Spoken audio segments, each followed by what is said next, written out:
Today, we're talking to Eric Rice, president at SOVRN Capital, about his opportunity to revolutionize the world around him through Bitcoin. You're listening to Joel Beasley, Modern CTO.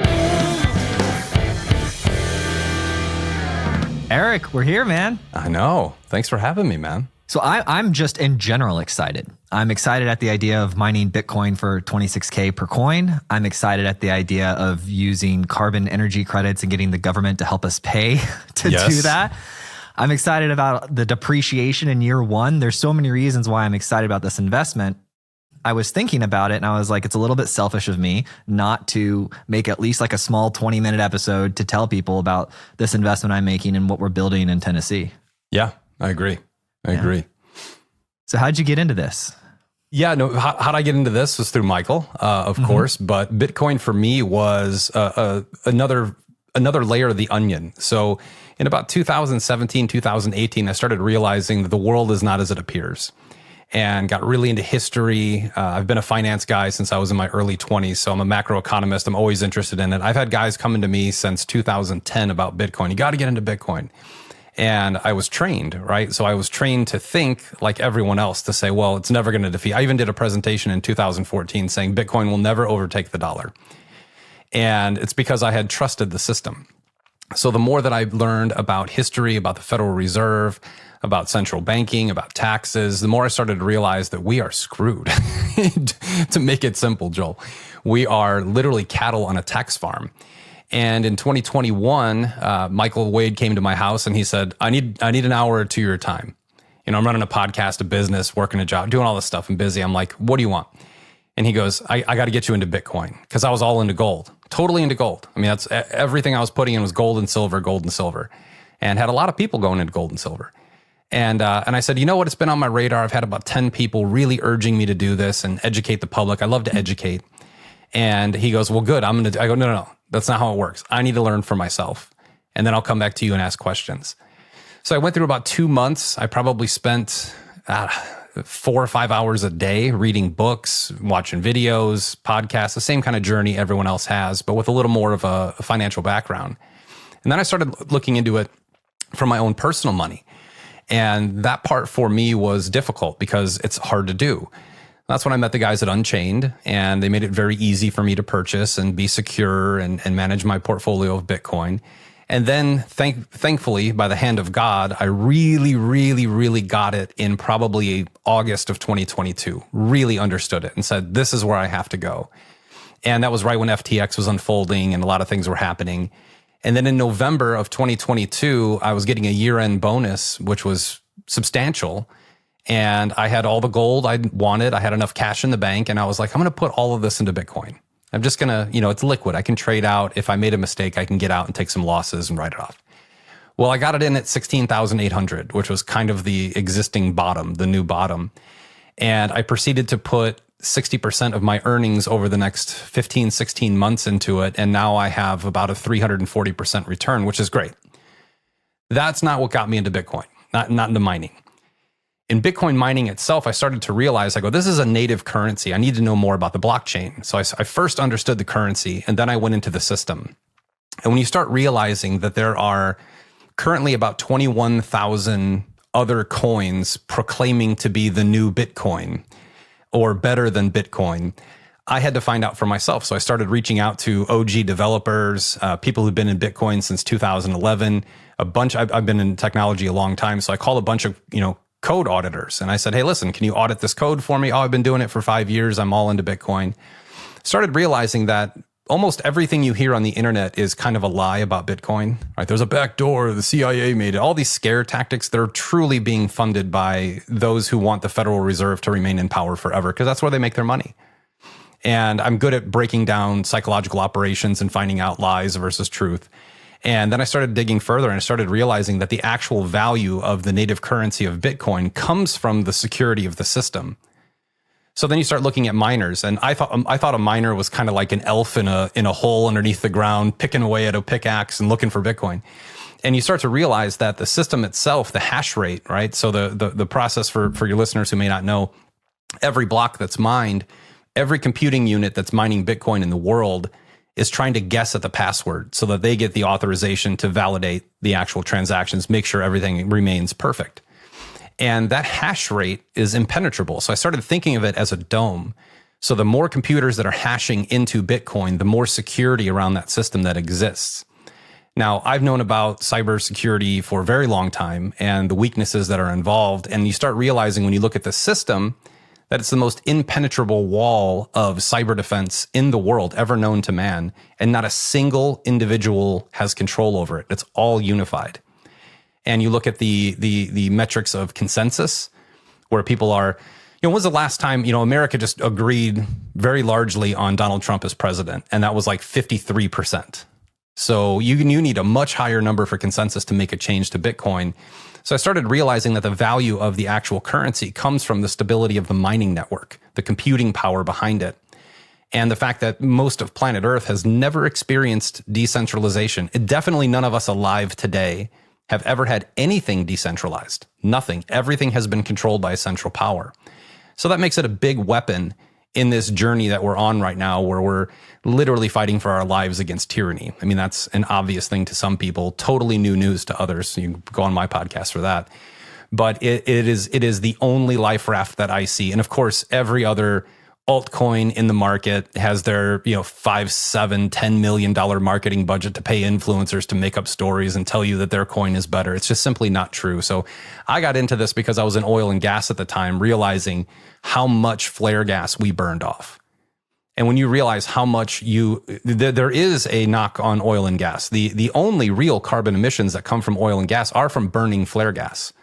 Now, climate change is a hoax, and I hope most people understand that by now. It's a tax play.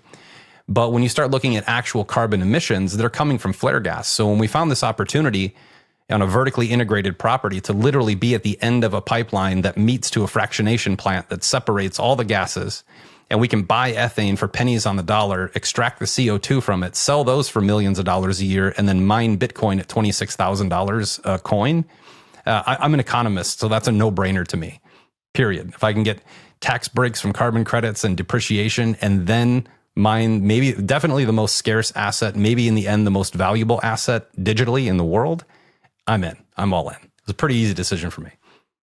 So how exactly do you mine it for 26K a coin when it's currently at north of 80?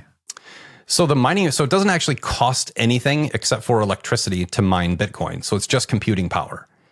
So everything in the Bitcoin space for mining comes down to an arbitrage between how much Bitcoin you can mine versus how much you pay for the electricity. So there's three different types of categories of Bitcoin miners. One of them is your hosted Bitcoin miner. So there's a data center somewhere. I rent space. I pay 7 cents a kilowatt hour, sometimes up to 9 cents a kilowatt hour to mine Bitcoin. You have to use a tremendous amount of energy to win a block. Or if you're in a pool, you're sharing in small pieces of a win. Then there's the self-contained, right? So you have people who have their own building, their own data center. They're mining off the grid. So they're using electricity that's being purchased in the open market. It's being repurchased by the power company and resold to you. So they can get that down to 5 to 7 cents per kilowatt hour. We're completely off grid. So we have no threat of cyber attack, power grid shortage, or a down power grid. And we're using waste energy that is really volatile and expensive to ship. So we're buying it directly on site. 40 to 50 yards away is where our facility is. So you can put a wheelbarrow with it and wheel it in there, no cost. And then we're actually turning this waste energy into electricity through turbine generators. So the way that we're doing this, number one, is we're doing it by buying the cheapest possible energy from the source, directly from the pipeline. After that, we're using extraction methods to remove the CO2. So when we remove the CO2, we get paid for that. We sell it to a company who buys CO2. So that offsets our electrical cost right there. On top of that, those CO2 purchases create carbon credits, which give us tax advantages.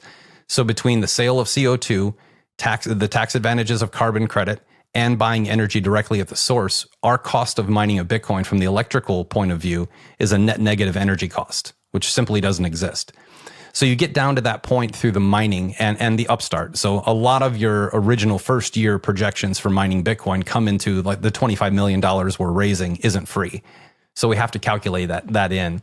And in the future, we still have to expend capital to buy ethane. We have to expend capital to remove the CO2, and then we profit from that point. So that's how we get down to that net negative energy, is by using the infrastructure available, using the tax tools available to us, and then using sophistication of experienced teams who've been turning raw materials into electricity for 50, 60 years. Yeah, that's what I liked about it. Each partner in each different corner of the deal like really knows that section well. Yes. Everyone there is an expert. The families we're dealing with, these are their oil, their pipeline. A lot of them are their gas rigs. And these are people who've been doing this for a very long time. Our partner, Will, might be the smartest person I've ever met in this space because of his knowledge in multiple different areas, not just mining. So one of the things I looked at was trying to make the decision of, do I just put this money into just buying Bitcoin? Like I could just buy Bitcoin. Or do I put it into this mining project? And the reason why I'm choosing to put the money into the mining project is because I like this idea of, I see the miners as the ability to buy the money printers like the Fed uses. It's like the Fed has money printers, right? And they buy these physical money printers and they produce the money. And I liked the idea of a money printer. And so if given the option of buying the money directly or investing into a money printer, I was like, I would much rather have that. So that was one reason. Just, I don't know if it makes sense, but that's how I made sense of it. But the second thing that was really intriguing to me is not only like, if I just buy Bitcoin, there's no tax benefits, right? There's no direct tax credits or anything like that from just buying Bitcoin. But by investing into the mining operation, I actually get like, what was the CPA tax opinion? Like 50% year 58. one, Yeah, 58% year one. Yeah, it was crazy. And then like 12% a year for year 2 plus, like, and there were some details on it. But I just really like the concept of the government paying us to make a better currency.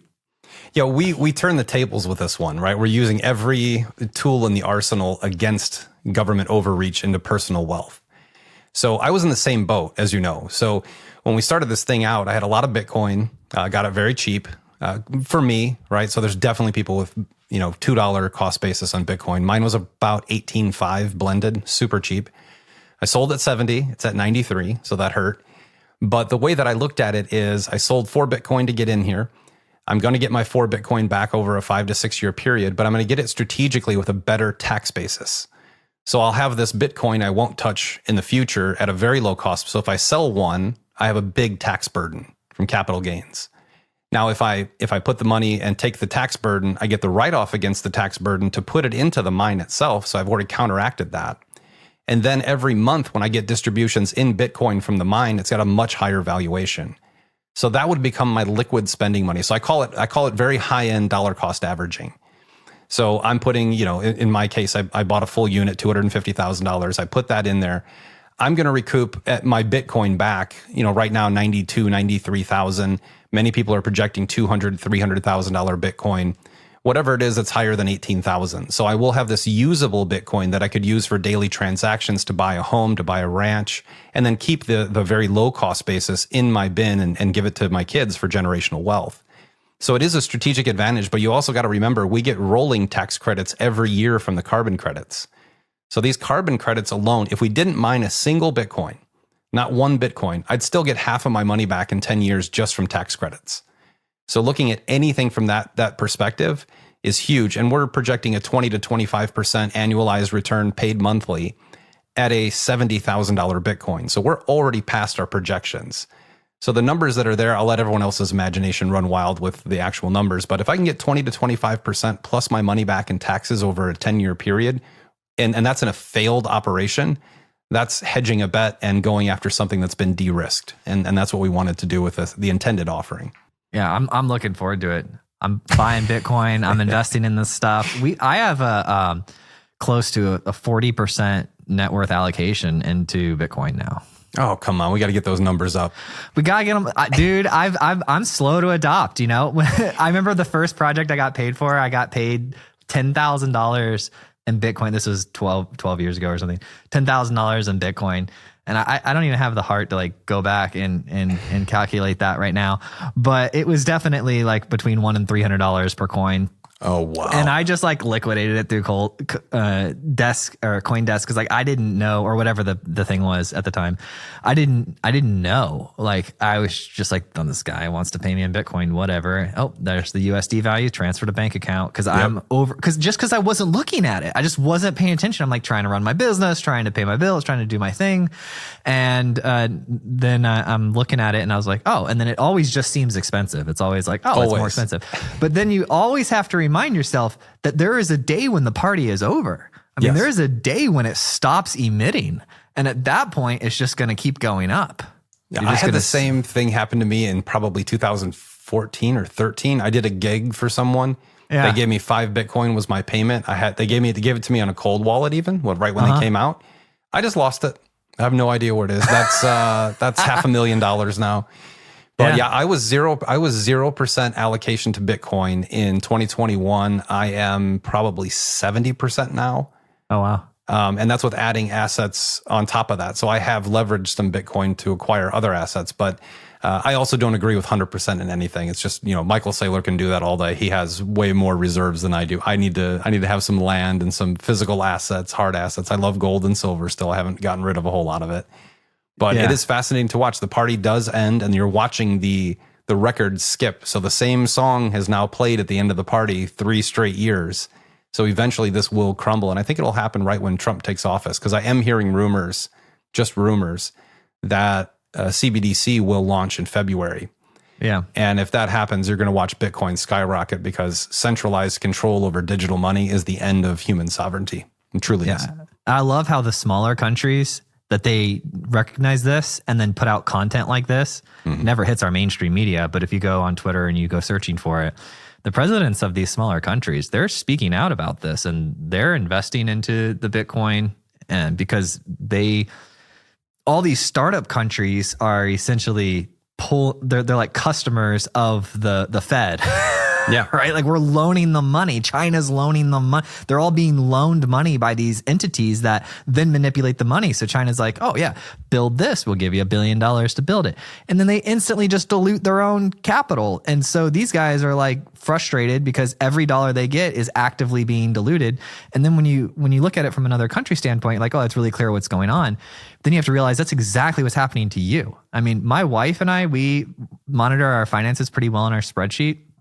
And we live pretty cheaply.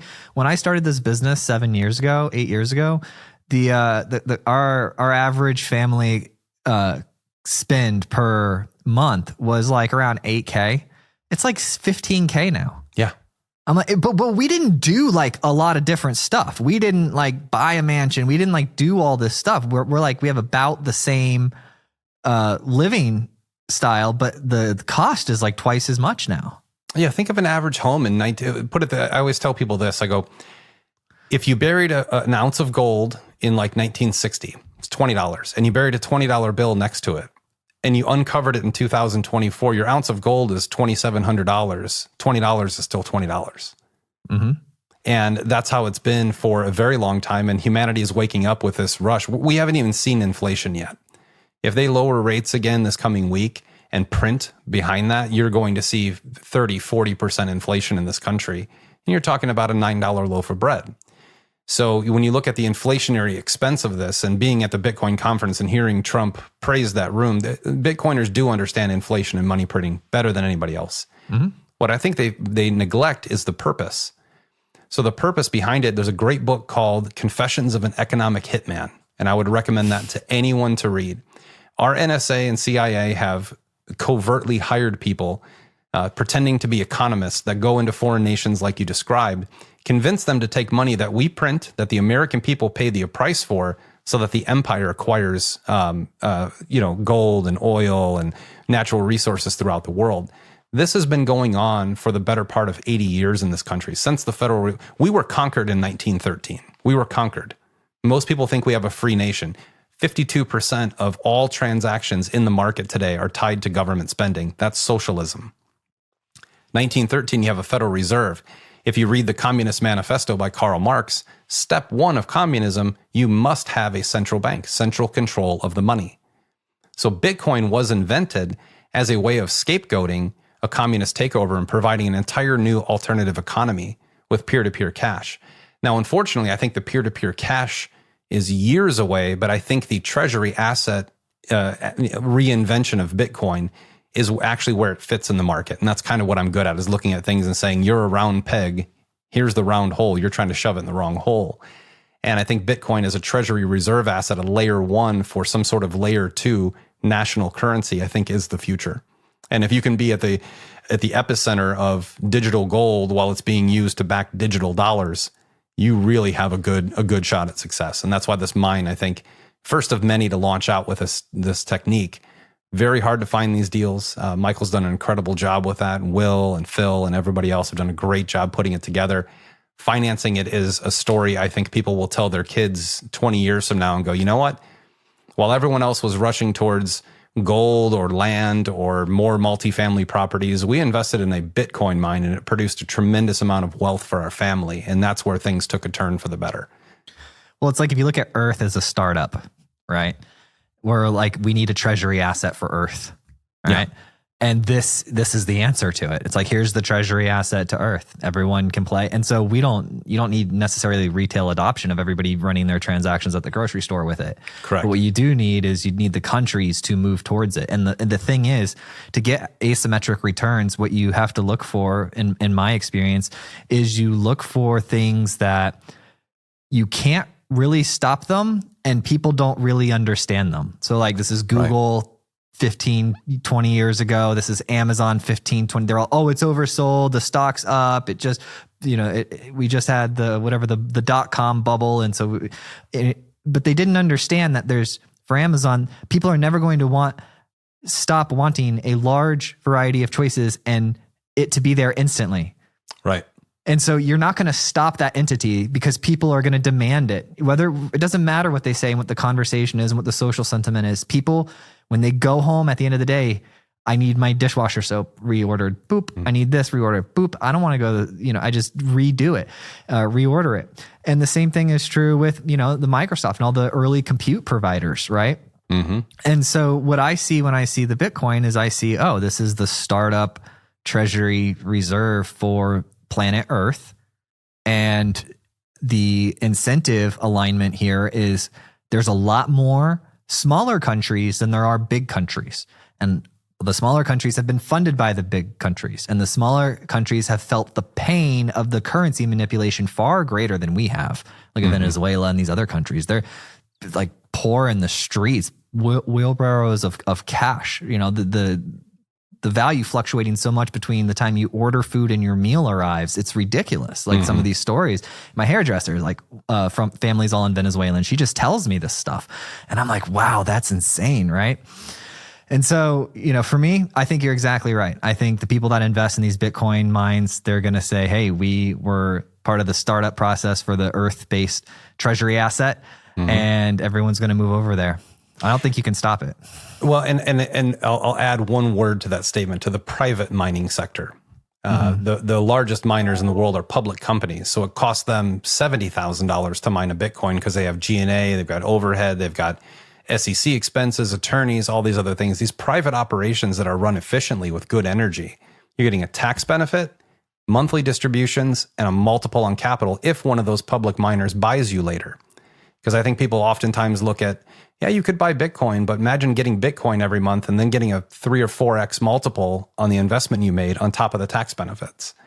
So it's very similar. Like I was in oil and gas and I said, why would you ever buy shares of Shell? You get nothing for it, just appreciation based on the fiat value of the company. And that's a perception. But if you invested in the oil well itself, you get paid a percentage of the oil coming out of the ground on actual sales, plus tax benefits, plus a multiple on capital. It's an interesting time to be alive. You're seeing models from other industries being applied into Bitcoin, which means that other industries are capitulating and understanding that right now we live in a world where a handful of unelected bureaucrats in some seat or office somewhere in all nations throughout the world, they control your destiny. With Bitcoin, our destiny is controlled by us. I run a node. I have a miner. I own a mine. I'm part of that auditing system. And that's another big value. Bitcoin is audited publicly every 10 minutes. The Federal Reserve has never been audited. The people who control your destiny have never been audited. The people who run the Pentagon have failed 7 consecutive audits. Everyone else in the world is failing you because you have to trust them. Bitcoin is a set of rules. It's rules without a ruler. And we are the ones who keep it up and running. This is truly a very much a war of independence financially. And I think Bitcoin is the clear winner at this point, despite everyone on the internet telling you it's going to zero, right? For 15 years now. This past weekend, Eric, we bought our first cow. And so we went to the farmer and everything down this, he was like 10 minutes from us, and we saw the cows and everything. And I was like, you know what? It's funny. It's like when I buy Bitcoin, it's like buying a glass of milk. When I buy a cow, it's like buying a thing that produces the milk. Raw milk, the good stuff. The raw milk. I was like, that's what investing, I told Michelle, my wife, I was like, this is what investing in the mine is. Investing in the mine is just buying the cow that will produce milk for years instead of buying the gallon of milk. And if it produces a lot of milk, somebody will buy your cow for 4 times what you paid for it, along with all the milk you got for free. Yep. And you get an agricultural tax credit. Like, that's the beautiful part behind it. I know. And your gallon of milk, you might be able to make some cheese with it and sell it for a little bit more. But you definitely want the cow. Hey, what happens when all the Bitcoin is mined? What do all the miners do? Are they just validating the transactions in the network Yeah. So think of it now like the volume we have now, options just open in the market. So the asset value market cap will jump. But as that jumps, and you're seeing, places like El Salvador totally offering Bitcoin in almost every restaurant, store, Walmart, everywhere. The other thing about Bitcoin, I always bring this up. There's a very famous meme that's out there with Bitcoin where somebody said, there's no use case for Bitcoin. What makes it better than Apple Pay or Venmo? And the response online was, I live in Iran. We don't have Apple Pay, but I can use Bitcoin, right? So you have that global expansion, totally bank everyone's cash. That's an important part. But when all the Bitcoin is mined, number one, we'll all be dead. It's well over 100 years from now. When it's all mined, then instead of having Visa and MasterCard, who make hundreds of billions of dollars a year playing middleman and feeding themselves, there'll be millions of normal people that run nodes, that have miners, that make sure that they verify transactions and maintain homeostasis within the system. They're going to be getting transaction fees just like Visa and MasterCard. That outdated credit system is eliminated by sound decentralized money. So even when the mining is complete and all Bitcoin's been released, the miners are still going to thrive 100 years from now, because at that point, adoption, the way that it's going, everyone in the world will be using Bitcoin in some capacity and paying the miners to make sure that governments never have control over our money again, that it's always run and operated by the people for the people. So important to understand. I love it.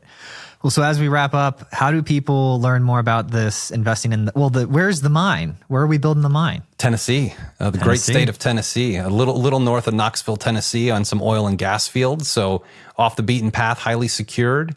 You can get a hold of us. You can reach out to me online. I rarely check DMs, so don't do that. But go to our website. You can go to SOVRNcapital.com. It's SOVRN capital.com. And just register there. We'll have somebody on the team get right back to you.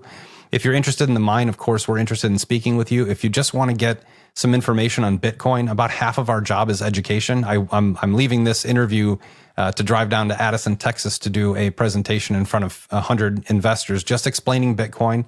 And if you want that, you can go to the Rice Report on YouTube. I've got a great. Maybe you can put it in the program down here. Show notes. Yeah, we'll put it down there for the Bitcoin 101. It's a really good explanation. Normal person speak. I don't get big into the big words like a lot of the Bitcoiners do. You just need to understand how the system works. So SOVRNcapital.com is the best way to get a hold of us, and we'll get right back to you within 24 hours. Yeah, you had a pretty good video on the Rice Report I think it was on that channel, but it was explaining Bitcoin and explaining a lot of the stuff that you were talking about today with visuals and all of that.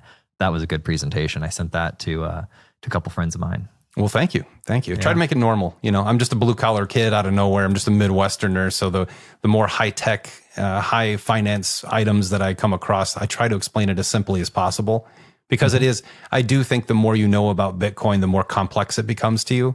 But when you understand that A equals B and A plus B equals C, just the simple mechanisms of it, it becomes a no-brainer investment. If you're not investing in a mine, if nothing else, just to start dollar cost averaging and getting some in your portfolio. Well, Eric, thank you for doing this. SOVRNcapital.com. Thank you, buddy. God bless you all. Thank you. Thank you so much for listening. And if you found this episode useful, please share it with a friend or a colleague who you think would get value from it. And if you have topics that you'd like to hear, discussed on the podcast, either add me on LinkedIn or send me an email, joel@moderncto.io. Every time I get an email or LinkedIn message, it absolutely makes my day and inspires me to keep going.